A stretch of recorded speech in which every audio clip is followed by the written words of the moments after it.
Votre rendez-vous culturel de la semaine, chaque mercredi de 17h à 18h au 101.5 FM, en compagnie de DJ Joe Cage. Sur Culture Spot MTL, votre rendez-vous culturel de la semaine. Et comme je l'ai annoncé, aujourd'hui on reçoit Didier Morissono, qui est donc le producteur et le metteur en scène du cabaret Biodégradable, 2e édition, mais aussi 1re édition bien sûr. Donc bienvenue Didier, comment ça va? Ça va super bien. Je vois qu'on est en face du Café Cléopâtre ici, où nous avons commencé Exactement. Cette aventure il y a 10 ans. 10 ans. Au 2e étage, où il y avait un bar de spectacles de travestis, en fait. Mm-hmm. Et c'est là qu'on a fait les premières représentations de Biodégradable. Les écrits restent. Mm-hmm. Et dès le début, ça avait marché très, très fort. Tous les journalistes voir ça. Le tout Montréal se déplaçait. C'était très drôle parce que au rez-de-chaussée, il y avait les portiers du bar de danseuses. Il y a un bar de danseuses au rez-de-chaussée. Et je m'étais arrangé avec eux et ils demandaient à toutes les femmes qui arrivaient « Bonjour, est-ce que vous venez pour l'audition pour les danseuses? » Mais vraiment très sérieusement. C'était très drôle. Les gens se faisaient avoir et tout. Mais en fait, c'était au 2e étage. Au moment où je vous parle, je vois devant moi, par la fenêtre, l'endroit où le spectacle a commencé. Et ça représente quoi pour vous, justement, de voir cette salle devant vous? Écoute, qui est en fait les débuts de... Oui, c'est des très beaux souvenirs. Écoute, c'est un spectacle qui a tellement marqué les médias ici, parce que nous, en fait, on arrivait avec une formule tellement nouvelle qui était on va vous lire les autobiographies des vedettes québécoises. C'est-à-dire que l'histoire de leur vie qu'ils ont écrit eux-mêmes, qui sont publiées. Alors, on avait, toutes sortes de monde, là, de Mario Pelcha à France Castel, il y avait Marc Hamilton, il y avait Martin Stevens, beaucoup de vedettes des années 70, 80, des livres que moi j'avais trouvés dans des magasins de livres usagés, tout ça. Et il y avait des perles là-dedans. Donc, c'est devenu un spectacle d'humour très populaire, très prisé. Et on a fait des tournées partout au Québec. Et là, ça faisait 5 ans qu'on avait arrêté. Et l'an passé, je dirais, suite à la demande générale, on a recommencé, mais avec des nouveaux textes, avec quelques classiques qu'on a conservés qui sont indémodables, et des nouveaux textes d'artistes d'aujourd'hui qui venaient d'écrire leur autobiographie. Donc ça a changé par rapport à la première édition que vous avez faite? Parce qu'on a gardé les meilleurs textes de l'époque, qu'on peut pas... qu'on est obligé de garder. Là. Vous avez gardé, est-ce que c'est les textes qui ont eu le plus de succès que vous avez gardés? Ouais. Exactement. Oui, ceux qui ont marqué l'imaginaire. Là, il y avait le lutteur Maurice Mad Dog Vachon, André Boucher, la comédienne. On a gardé Marie-Chantal Toupin, qui était quand même un classique. Elisabetta Fantôme. Elisabetta, on l'a gardé aussi. C'est un grand classique, parce qu'Elisabetta a écrit le livre de sa vie à 23 ans. C'est jeune pour faire une autobiographie, oui, quand même. surtout qu'il ne s'était rien passé dans sa vie du tout. Une enfance absolument normale. Ni mauvaise ni bonne, dans un quartier ici de Montréal-Nord. Il y avait en fait... Elle avait rien à raconter, puis elle venait de faire le Love Story. Elle l'avait fait ici au Québec ou ici okay. Et elle avait même pas gagné, en fait, donc elle a été terminée comme 6e à Love Story, et elle a décidé de nous raconter sa vie. C'est-à-dire, j'ai rien à raconter, faut que je fasse 200 pages. Donc c'est en 200 pages quand même, ça. Oui, quand même. Okay. Alors donc, c'est ça. Il y a aucune... il y a rien dans sa carrière. Puis elle avait pas d'histoire triste non plus à raconter. Donc, c'est un merveilleux. D'habitude, on ouvre le spectacle avec ça. C'est le premier texte qu'on lit. Elisabetta Fantôme? Oui, qui s'appelait à l'époque seulement Elisabetta. Elle était connue par son prénom. D'accord. Et ça nous met dans l'ambiance tout de suite. Directement. C'est Anaïs Favron, d'ailleurs. Qui l'interprète, d'ailleurs. Ouais. Anaïs Favron, qui est une animatrice de télé, comédienne, animatrice à C'est quoi, puis c'est son texte à elle, qu'elle maîtrise très bien. Et puis justement, les comédiens que vous avez choisis, est-ce que vous les avez choisis en fonction de leur habilité à apporter un certain sarcasme, un certain humour à ces autobiographies? Puisque, comme on a essayé beaucoup de comédiens. Il y a des gens qui l'ont, d'autres qui l'ont moins. Ça prend excusez l'anglicisme, ça prend un timing d'humour. C'est-à-dire l'art de mettre les pauses au bon moment. Parce qu'on fait une lecture... Ils n'interprètent pas le personnage, là. Ils font juste lire. Mais lire, c'est un art aussi, de rendre ça intéressant, de lire avec un bon ton, de ne pas jouer, ce qui est le piège qui est facile à tomber dedans, c'est d'essayer d'interpréter le personnage. Alors que là, il faut lire le texte un peu comme si on était dans un cabaret littéraire. Moi, l'idée, c'était... C'était ça votre base au niveau du contenu? Une parodie. C'est-à-dire, on va rire des vedettes ou des pseudo-vedettes québécoises, mais on va aussi rire des cabarets littéraires sérieux un peu. Je pensais beaucoup au Festival de la poésie à Trois-Rivières. Tout ça. On s'est dit qu'on va lire très sérieusement des textes qui ont en fait aucun intérêt ou qui sont complètement ridicules. Et c'est ça qui est drôle. Je pense que l'effet d'humour vient du fait que les gens... D'ailleurs, dans la salle, t'entends toujours... Le commentaire que t'entends 1000 fois dans la soirée, c'est « Oh mon Dieu, ça se peut pas, c'est pas vrai. » Tu sais, les gens croient même pas que c'est vrai que c'est écrit. Donc, des fois, il fallait montrer. Il y a des gens qui m'ont demandé de voir dans le texte si c'est vrai. Par exemple, je sais pas, la comédienne André Boucher, je te donne un exemple comme ça. D'ailleurs, il y a eu un petit litige avec André Boucher. Oui, vous êtes bien renseigné.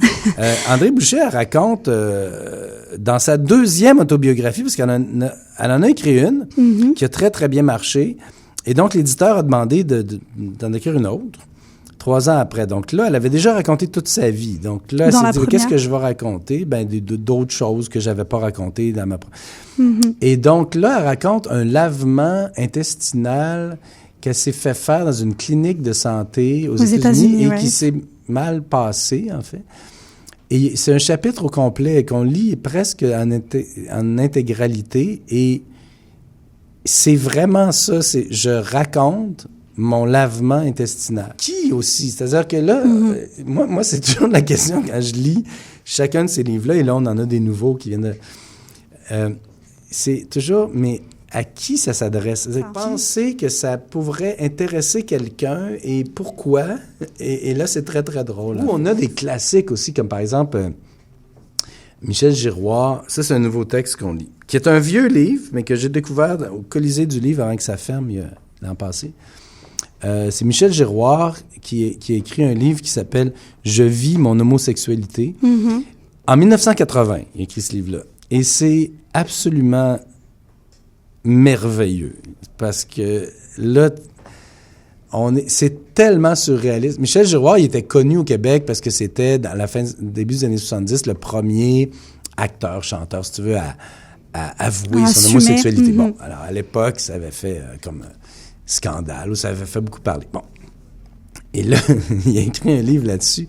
Et c'est vraiment pas du tout intéressant. Et là, il fait une sortie, c'est ce bout-là qu'on joue, c'est Pierre-Luc Briand qui fait ça. Qui l'interprète.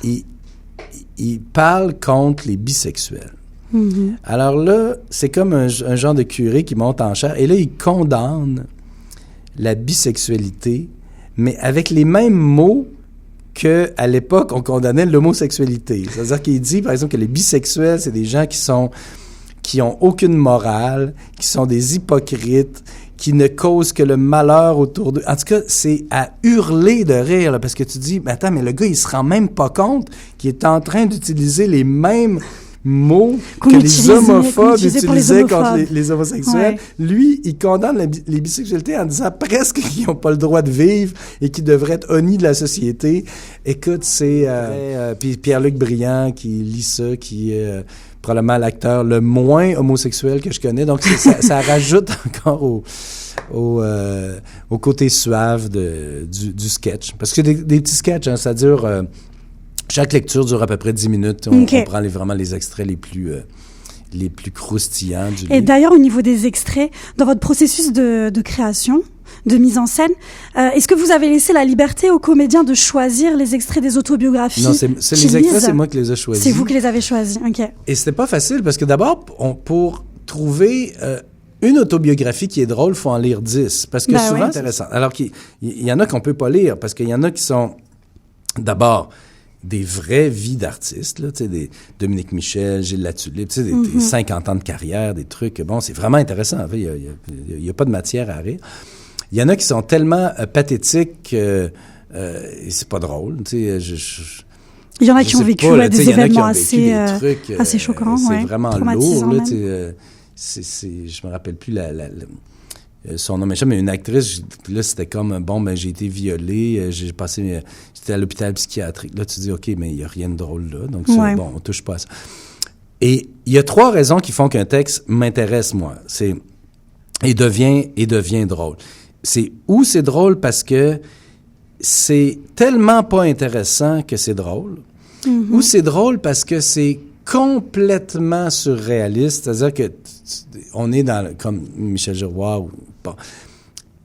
ou c'est drôle parce que c'est tellement prétentieux et narcissique que là c'est ça qui est drôle parce qu'il y a ça aussi, il y a l'artiste qui vraiment là, tu sais, qui se vend en fait dans son autobiographie. Complètement. Je veux dire, Mario Pelchat était le meilleur exemple. Là, lui, c'était comme un chef-d'œuvre là, de narcissisme absolu. Et donc, ça fait un bon show, parce que là, c'est ça. Donc, t'as comme 3 types là, de textes. Et ce qui fait que les textes sont très différents d'un à l'autre et on s'ennuie pas 2 secondes pendant le spectacle. Oui, chaque autobiographie est différente. Du début à la fin, ça hurle de rire parce que on part de, je sais pas, Julie Lemay, mettons, qui est la première gagnante de Love Story, qui avait écrit un journal pendant toute la durée de Love Story, jour 1, jour 2, jour 3. Mais là, alors comme elle a gagné, donc c'est très long, parce qu'elle se rend au jour 62, donc il n'y a plus rien à dire. À la fin, ils sont 2, ils se regardent pendant une... Alors ça va de là jusqu'à... Robbie Johnson, par exemple, qui a écrit, mon Dieu, ça vient de sortir, là, Robbie Johnson, qui est un chanteur country, qui a fait la voix, qui lui aussi, un peu comme Elisabetta, a pas connu grand-chose dans la vie pour nous raconter toute sa vie. Alors on parle de sa première job, du cégep, on se promène dans toutes sortes d'époques aussi. Oui, on est en 2020, mais on est aussi en 1974 avec Jacques Boulanger. Parce que vous avez une diversité au niveau des autobiographies, comme on l'a vu avec Elisabeth Fantone, qui représente une certaine génération. Oui. Mais il y a d'autres générations un petit peu plus anciennes aussi qui sont représentées. Il y a des jeunes, il y a les années 80, il y a les années 2020, 2010. Donc, ça vous offre un public divers aussi. Oui. J'imagine. Oui, on est un public très varié, vraiment. Puis il y a des ados dans la salle. Et puis c'est pas important de connaître ou pas les gens on rit. Moi, j'ai une amie anglophone, par exemple. Qui connaissait pas forcément. Qui parle très bien français, mais qui est anglophone. Il connaissait personne de des autobiographies, ouais. Mais qui était morte de rire du début à la fin parce qu'elle avait compris l'idée qui était, voilà, des gens un peu has-been, pour la plupart, qui écrivent leur vie parce que là, il se passe rien dans leur carrière, donc ils essaient de rendre ça plus intéressant que c'est, donc c'est très drôle. Voilà. Et justement, vous dites has-been. Est-ce que les personnalités dont les comédiens interprètent leur autobiographie, est-ce que ces artistes-là, ces personnalités, ils n'ont pas gagné en notoriété grâce au cabaret biodégradable? Non, je dirais que c'est pas tellement leur avantage en général. Non, c'est pas leur avantage? Non, vraiment pas. Au moins, c'est sincère. Il y en a qui sont très, très gênés même, qui on n'entend pas parler. Il y en a qui sont pas contents. Parce qu'il y en a on n'en a pas du tout entendu parler pendant très longtemps, et puis on réentend leur prénom par rapport à votre spectacle. Mario Pelchat a réécrit une autobiographie depuis qu'on a commencé à le lire. Il aurait voulu que tout le monde l'oublie, mais moi, je retrouve ces livres-là qui ont, pour la plupart, été des échecs de librairie. C'est pas des livres qui ont marché, en général. C'est des livres qui se retrouvent en quantité à 1,99 $ dans des commerces de livres usagés. Et donc, beaucoup de ces gens-là auraient souhaité qu'on oublie. On rit des éditeurs aussi. Souvent, c'est la faute des éditeurs. Des fois, c'est pas la faute des artistes. Les éditeurs ont commandé... Je sais pas, à Elisabetta, par exemple, de faire un livre, alors qu'il savait très bien que la fille n'aurait pas de matériel à 23 ans. Là, bon, elle a fait d'autres choses depuis, elle a fait de la peinture, bon, mais tout ça, c'était pas commencé à l'époque, donc il n'y avait pas de matériel, mais il se disait, OK, la fille est hot, on la voit à la télé, allez, on sort le livre, puis ça va vendre. La plupart du temps, ça vend pas, en fait. Ouais. Mais justement, est-ce que sans le théâtre, donc votre cabaret biodégradable, ça a donné comme un élan? Où il y en a qui ont été pris en flagrant délit, si tu veux, de narcissisme. Le meilleur exemple pour moi, c'est Jacques Boulanger. Jacques Boulanger, c'est pas un mauvais garçon, mais en 1974, au moment où il écrit le livre, il est au sommet de sa gloire. C'est une superstar de télé ici. On le voit partout.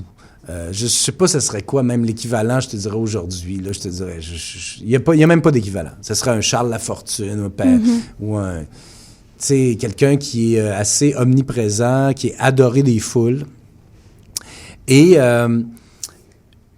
Et donc, on lui tend le micro et il donne son opinion sur tout, sur la vie, la mort, les extraterrestres, les femmes, le sexe, la guerre. C'est absolument jamais intéressant. C'est pas du tout intéressant. Mm-hmm. Et ils l'ont sorti, le livre tel quel, en corrigeant presque rien. Et je pense que lui... Est-ce que c'est ce qu'il voulait? Avoir honte de ce livre-là et en fait espérait que tout le monde l'ait oublié et en fait tout le monde l'avait oublié. Mais vous l'avez fait revivre. Le hasard. Moi j'avais un ami qui avait ce livre-là par hasard, quelque part qui m'a dit lis ça, c'est très. Puis là j'ai lu ça et c'est un chef-d'œuvre. Vous avez dit qu'il fallait en faire quelque chose. C'est mon texte préféré dans le show, c'est parce que c'est des extraits, des citations qui n'ont aucun sens, là, une après l'autre. C'est ultra misogyne, c'est savoureux, là, vraiment. Puis là, tu dis, lui, c'est sûr qu'il doit juste attendre que ça passe, puis bon, pas faire de...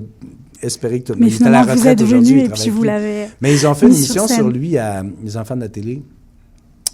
Il n'y a pas longtemps, c'était lui l'invité. Mais écoute, Boubou, c'était son surnom, Boubou, et c'était énorme. Là. Il y avait son show, d'ailleurs, diffusé du Complexe des Jardins. Et est-ce qu'ils viennent, d'ailleurs, à vos représentations? Non. J'ai jamais aucun qui est venu. Non, il y en a qui ont envoyé... Vous les avez déjà invités? Non plus. J'ai eu des lettres d'insultes, j'ai eu des mises en demeure, j'ai eu...